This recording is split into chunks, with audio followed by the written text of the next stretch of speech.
সাহাবীরা আরো বললেন, এই রাতের মাহাত্ম্য আছে, মর্যাদা আছে। এই রাতের যেই দিন রাতটা আসবে সেই দিনের সূর্যটা হবে অত্যন্ত নরম, না গরম হবে না ঠান্ডা হবে। সূর্যের আলোয় এত কিরণ হবে না, অর্থাৎ কোনো উত্তাপ হবে না, কিন্তু কিরণ থাকবে, উত্তাপ থাকবে না। দিনের সকালটা হবে অত্যন্ত সুন্দর এবং রাতটা হবে অত্যন্ত বরকতময়। যাদের এই রাত নসিব হবে তারা নিজেরাই বুঝতে পারবে আমার এই রাত নসিব হয়েছে। দিনের সূর্যটা অত্যন্ত সুন্দর হবে, প্রচণ্ড ঠান্ডাও হবে না। যদি শীতকাল থাকে তাহলে প্রচণ্ড ঠান্ডা হবে না, যদি গরম থাকে তাহলে প্রচণ্ড গরম হবে না। সূর্য থাকবে, কিরণ থাকবে চমৎকার, কিন্তু সূর্যের তাপ থাকবে না। যদি শীতের দিন হয় তাহলে বেশি ঠান্ডাও থাকবে না, আর যদি গরমের দিন হয় তাহলে বেশি গরমও হবে না। সেই দিন এত সুন্দর হবে। সে রাত অত্যন্ত মধুর রজনী হবে, অত্যন্ত চমৎকার রজনী হবে। যার ভাগ্যে রাত পড়বে তার ওই রাত অত্যন্ত মজা লাগতে থাকবে, অত্যন্ত শান্তি লাগতে থাকবে এবং সাকিনা আসতে থাকবে রাত্রিবেলা। আল্লাহ নবী বললেন, এই রাতে পৃথিবীর যত পাথর আছে, পৃথিবীর যত পাথর আছে তত পরিমাণ ফেরেশতা আল্লাহ জমিনের ভিতরে এই রাত্রিবেলা অবতরণ হয়। পৃথিবীর যত পাথর আছে, পাথর খণ্ড, তত পাথর খণ্ড সবই পরিমাণে জমিনের ভিতরে আল্লাহ রাব্বুল আলামিন ফেরেশতা নিযুক্ত করে দেন। তাম পৃথিবীতে তারা ছড়িয়ে যান এবং উম্মতের গুনাহ মাফের জন্যে আল্লাহর দরবারে তারা কান্নাকাটি করতে থাকেন, আল্লাহ এই রাত্রে যারা ইবাদত করতেছে তুমি তাদের মাফ করে দাও। আল্লাহর নবী বললেন, যে লাইলাতুল কদরের রজনী পেয়ে গেল আল্লাহ তাকে এমনভাবে নিষ্পাপ বানিয়ে দেয়, সদ্য মাসুম বাচ্চা দুনিয়াতে আসার পরে যেমন একেবারে মাসুম হয়ে যায়, একেবারে নিষ্পাপ থাকে, ওই রকম কদরের রাত্রিবেলা কোনো ব্যক্তি যদি আমল করে, ইবাদত করে, আমার রব আমার আল্লাহ তার জীবনের সমস্ত গুনাহকে মাফ করে দিয়ে ছোট্ট বাচ্চার মতো আল্লাহ মাসুম বানায় দেয়। জোরে বলেন সুবহানাল্লাহ। আবু সাঈদ খুদরি বললেন, প্রিয় নবীজি দাঁড়িয়ে ভাষণ দিতে গিয়ে বললেন, সাহাবীরা রে, আমাকে রব্বুল আলামিন আমাকে লাইলাতুল কদর সম্পর্কে অবহিত করেছেন। আল্লাহ আমাকে জানিয়ে দিয়েছেন কোন রাতটা, কোন দিনটা লাইলাতুল কদরের রাত হবে। আল্লাহ আমাকে জানিয়ে দিয়েছেন, কিন্তু রব্বুল আলামিন আমার থেকে আমাকে সেটা ভুলিয়েও দিয়েছেন। আল্লাহ আমাকে জানিয়েছেন বটে, কিন্তু আবার ভুলিয়ে দিয়েছেন, আমি ভুলে গেছি। এর অর্থ মনে রাখবেন, এখান থেকে একটা মাসালা বলে দিয়েছে, সারা জীবন মনে রেখে। নবীজি কখনো ভুল করতেন না, নবীজি কখনো ভুল করতেন না, আল্লাহ ওনাকে ভুল করাইতেন। এখন আপনাদের কাছে বিষয়টা জটিল লাগতেছে যে আল্লাহ ভুল করাইলেন, আল্লাহ কিন্তু গুনার ভুল করার নাই। নামাজে ভুল করাইছেন, কিসে ভুল করেছেন? যদি নামাজে ভুল না করতেন তাহলে সহজ সিজদা জীবনেও পাইতেন না। এটা হলো মাসালা। সহজ সিজদা কেন আসলো? নবীজি নামাজের ভিতরে আল্লাহ তাকে ভুলিয়ে দিলেন। তো ভুলিয়ে দেওয়ার কারণে আল্লাহ আবার শরীয়ত চালু করলেন যে সহজ সিজদা দিলে নামাজ শুদ্ধ হবে। এর অর্থ কি?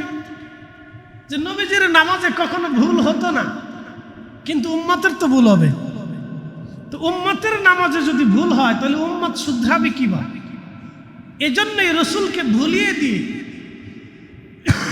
নামাজে সহজ সিজদা দেওয়াইয়া শরীয়ত চালু করাইয়া আল্লাহ রাব্বুল আলামিন এই উম্মতের উপকার করাইছেন। সুবহানাল্লাহ বলবেন না? লাইলাতুল কদরের রাত কিন্তু নির্দিষ্ট। লাইলাতুল কদরের রাত কি নির্দিষ্ট? যে কোনো এক রাত হবে, 21, 23, 25, এরপরে 27, 29, ঠিক আছে না? যে কোনো একটা তো হবে, দুইটা তো হবে না। কিন্তু লাইলাতুল কদর নির্দিষ্ট, নবীজিকে জানিয়েও দেওয়া হলো এটা নির্দিষ্ট রাত। নবীজি সেই নির্দিষ্ট রাত নিয়ে আসতেছিলেন, কিন্তু আল্লাহ ভুলিয়ে দিলেন। নবী ভুলে যান নাই, আল্লাহ ভুলিয়ে দিলেন। সুবহানাল্লাহ বিহামদিহি। কেন ভুলাইলেন? বরকতের কারণে ভুলাইলেন। যে একটা নির্দিষ্ট রাত থাকলেই উম্মত ওই নির্দিষ্ট রাতের ভিতরেই বসে থাকবে, বাকি রাতগুলি আর তারা ইবাদত করবে না। এই উপকারের জন্য আল্লাহ তার রসুলকে ওই মুহূর্তের জন্য ভুলিয়ে দিলেন। কিন্তু নবী বললেন, আমার একটা জিনিস স্মরণে আছে, যে আমি সেই রাত্রে কাদাযুক্ত ছিলাম। কি যুক্ত ছিলাম? কাদাযুক্ত, অর্থাৎ আমার শরীরে কাদা লেগেছিল। সাহাবী আবু সাঈদ খুদরি বললেন, আল্লাহর নবী ইতিকাফ আবার শুরু করলেন, আমরাও নবীজির সাথে ইতিকাফ শুরু করলাম। 21 রাত, 21 রজনী যখন আসলো, সেই দিন রাত্রিবেলা, দুনিয়ার দিনের বেলায় কোনো আকাশে মেঘ ছিল না। মসজিদে নববীর খেজুর পাতার ছাউনি দিয়ে গাঁথা। কি পাতা? মসজিদে নববী খেজুরের পাতার ছাউনি। আরবে গেছেন কিনা যারা দেখছেন, এখনো তাদের খেজুরের পাতার সেই ঘরগুলি কোথাও কোথাও রেখে রাখছে। আমি তায়েফে যাই দেখছি, ওরা বানায় রাখছে, খুব সুন্দরই দেখা যায়। আমাদের সোনের ঘর, খড়ের ঘরগুলি যেরকম দেখতে, ওরকম তারা খেজুরের পাতা দিয়ে ঘর নির্মাণ করে রাখে। জিনিসটা খুব ঠান্ডা, প্রচন্ড গরম পড়লেও রোদের তাপের ভিতরে নিচে ঠান্ডা থাকে, খুব ভালো। তো মসজিদে নববী তখন খেজুরের পাতার ছাউনি। সাহাবী আবু সাঈদ খুদরি বললেন, মসজিদে নববী খেজুরের পাতার ছাউনি। এই আমরা মসজিদ নববীর ভিতরে নামাজ পড়তে লাগলাম। হঠাৎ আকাশে মেঘ জমে গেল, বৃষ্টি শুরু হয়ে গেল। আমরা নামাজ পড়তে লাগলাম, মসজিদে নববী কাদার মতো হয়ে গেল, ভিজে। আল্লাহর নবী সেজদা দিলেন, কিন্তু সেজদার কারণে নবীজির কপাল মোবারকে কাদা লেগে গেল, মাটি লেগে গেল। তখন আমরা বুঝতে পারলাম যে এই রজনী সেই রাত, এটা লাইলাতুল কদরের রাত। হাদিসের ব্যাখ্যা করতে যে ইমাম বুখারী রাহিমাহুল্লাহ লিখেছেন, সেই রজনী ছিল 21 তারিখ দিন যায় রাত, মানে 20 তারিখ দিন যায় রাত, 21 রাত ছিল সেই রজনী। ইমাম বুখারী লিখলেন, সে রজনী মূলত 21 রজনী ছিল। এখন আপনি আশ্চর্য, 21 হতে পারে। আবার হযরত উবাই ইবনে কাব রাদিয়াল্লাহু আনহু বললেন, আমরা শুনেছি সেটা 26 তারিখ দিন যায় রাত। আবার কেউ বলেছেন সেটা 23 তারিখ দিন যায় রাত। আবার কেউ বলেছেন সেটা 25 তারিখ দিন যায় রাত। 24 তারিখ দিন যায় রাত, 25 রাত, 23 রাত, 21 রাত, 27 রাত। আবার আর এক হাদিস আসছে 29 রাত। তখন আপনি কোনটা মানবেন? বিভিন্ন হাদিসে বিভিন্ন কথা আসছে। তো এই জন্য উলামায়ে কেরামের সর্বমোট সিদ্ধান্ত হচ্ছে, হাদিসে যেহেতু ভিন্ন ভিন্ন রাতের কথা আসছে, 27 রাতও আসছে, 29 রাতও আসছে, 21 রাতও আসছে, 23-25 রাতের কথা আসছে। অতএব আপনাদের আর কষ্টের দরকার নাই, আপনারা ইতিকাফে বসে যান। যারা ইতিকাফ করলো তারা কদরের রাত পেয়ে গেল। সুবহানাল্লাহ বলবেন না? এই জন্য ইতিকাফের মর্যাদা এটা। আর যদি কারো ইতিকাফের সুযোগ না থাকে, তাহলে এই 5 রাত কষ্ট করলেই হবে। কয় রাত? 5টা রাত কষ্ট করবে। আবার বলি, মাহে রমজানের শেষ 5টা রাত আপনাদের কষ্ট করতে হবে। 21 রাত, 23 রাত, 25 রাত, এই 27 রাত আর 29 রাত। এই 5টা রাত যদি আপনারা কষ্ট করেন, তাহলে আপনাদের জীবনে লাইলাতুল কদরের মতো মহিমান্বিত রাত আপনি পেয়ে যাবেন। শুধু পাবেনই না, জীবনের গুনাহ মাফ হয়ে যাবে। শুধু মাফই হবে না, এত পরিমাণে নেকি আল্লাহ আপনার আমলনামায় দিবে যে 1000 মাসের চেয়ে উত্তম। জোরে বলুন সুবহানাল্লাহ। এই জন্য এই রাত খোঁজার জন্য আল্লাহর নবী এবং সাহাবায়ে কেরাম পুরাটা মাস তারা ইতিকাফ করলেন, যে এই মাসটা, এই রাতটা কবে রাতে পাওয়া যাবে। সাহাবীরা আরো বললেন, এই রাতের মাহাত্ম্য আছে, মর্যাদা আছে। এই রাতের যেই দিন রাতটা আসবে, সেই দিনের সূর্যটা হবে অত্যন্ত নরম, না গরম হবে না ঠান্ডা হবে, সূর্যের আলোয় এত কিরণ হবে না, অর্থাৎ কোনো উত্তাপ হবে না, কিন্তু কিরণ থাকবে, উত্তাপ থাকবে না। দিনের সকালটা হবে অত্যন্ত সুন্দর এবং রাতটা হবে অত্যন্ত বরকতময়। যাদের এই রাত নসিব হবে তারা নিজেরাই বুঝতে পারবে আমার এই রাত নসিব হয়েছে। দিনের সূর্যটা অত্যন্ত সুন্দর হবে, প্রচণ্ড ঠান্ডাও হবে না। যদি শীতকাল থাকে তাহলে প্রচণ্ড ঠান্ডা হবে না, যদি গরম থাকে তাহলে প্রচণ্ড গরম হবে না। সূর্য থাকবে, কিরণ থাকবে চমৎকার, কিন্তু সূর্যের তাপ থাকবে না।